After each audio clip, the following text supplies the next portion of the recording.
The people overlook you, take you for granted, barely even notice that you're missing. You're going to learn in the most primal way on how to command attention. Did I get your attention? Good. Because I'm going to teach you the most important lesson that you can learn in life, and that is how to be present. Most people we know and see, right? They're not like me and you. They don't want anything. They don't want to be known. They just want to blend into the background. And me and you, we want a legacy. We want our name to be known. Presence is your ability to command attention without saying even a single word. And surprisingly, it's very, very easy. This is your beginner's guide on how to maintain and command attention using presence. The cornerstone of charisma. In order to be present, you just need to have moment-to-moment awareness and get out of your head. And that is it. Like, comment, subscribe, get out of here. Even though that's it, it may take years to cultivate a presence. Right? It took me years to cultivate a presence because I used to zone out in every conversation. I used to get bored of every conversation.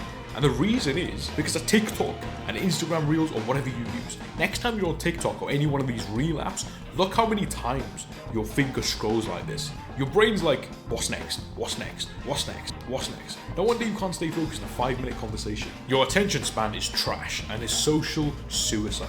The amount of people that can't hold a normal conversation without looking at their phone, twiddling their thumbs or doing weird stuff with their hands, right? It's unbelievable. The other day I was over a friend's house and he was like, bro, I haven't seen you check your phone in an hour.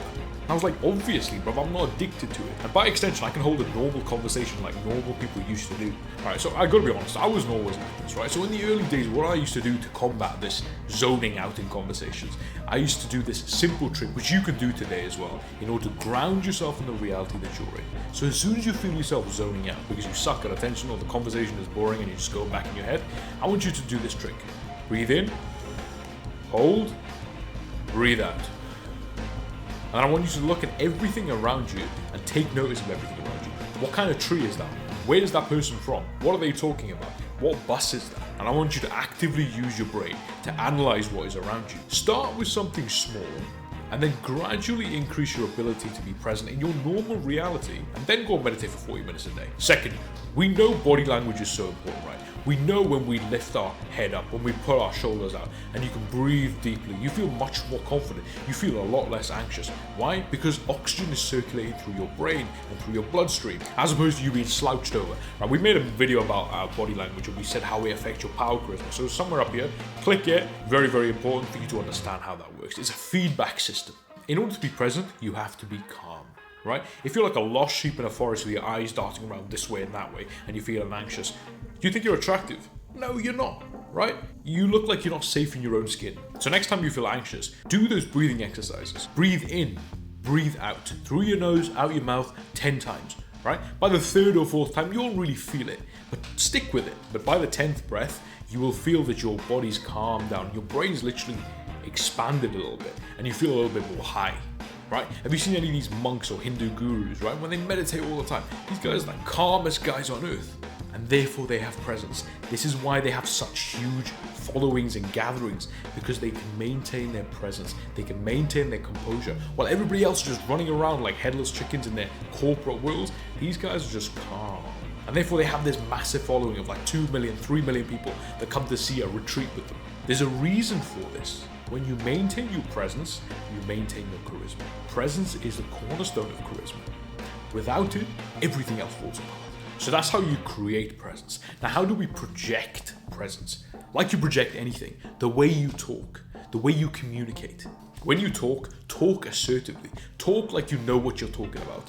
Be unambiguous, direct, assertive in your communication. Now, you can only do this if you believe in what you say. Or if you don't know something, you don't need to make something up. If you don't know something, say, I don't know, assertively. Another trick you want to have up your sleeve is to lower the intonation of your voice towards the end of your sentences. This will make you seem more charismatic and assertive and more dominant.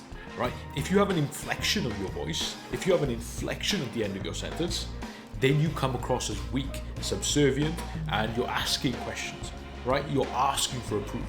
If you lower your tone at the end of your sentence, you are confident in what you're saying. For example, look at this. How are you today? Do you want to come with me? You see that? You're asking for approval here. As opposed to, how are you today?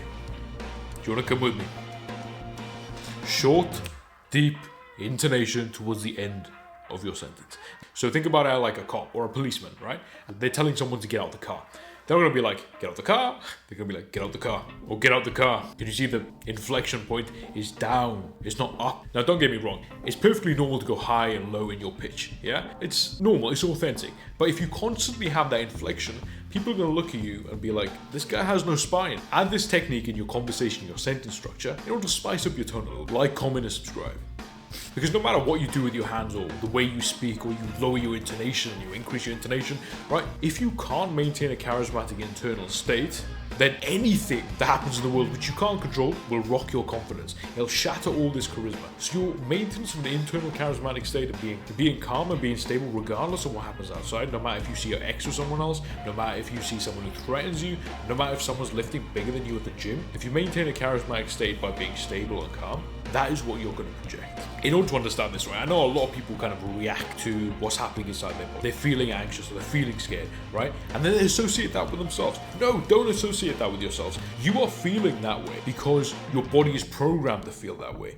Your adrenal glands on top of your kidneys is literally releasing cortisol and adrenaline into your blood to make you feel like that, to pump your heart faster, to make your head ache a little bit, to make you a little bit more jittery. Understand that it's not you that's doing it. It's nothing to do with you. It's to do with your body. When you understand, you depersonalize that, you understand, oh, okay, my body is feeling scared or my body's feeling anxious. Not me, it's got nothing to do with me. There's a very famous saying that originated in the UK during the London Blitz, and it was keep calm and carry on. Acknowledge what is happening outside of you. See it, acknowledge it, ignore it, move on. Focus on yourself. If you don't really know how to focus on yourself or you need a little bit of help, that is the video for you. And that is it. That's the beginner's guide on how to be present. Simple steps, right? Nothing particularly extravagant, no rocket science.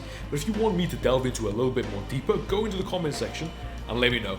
Until next time, I'll name out.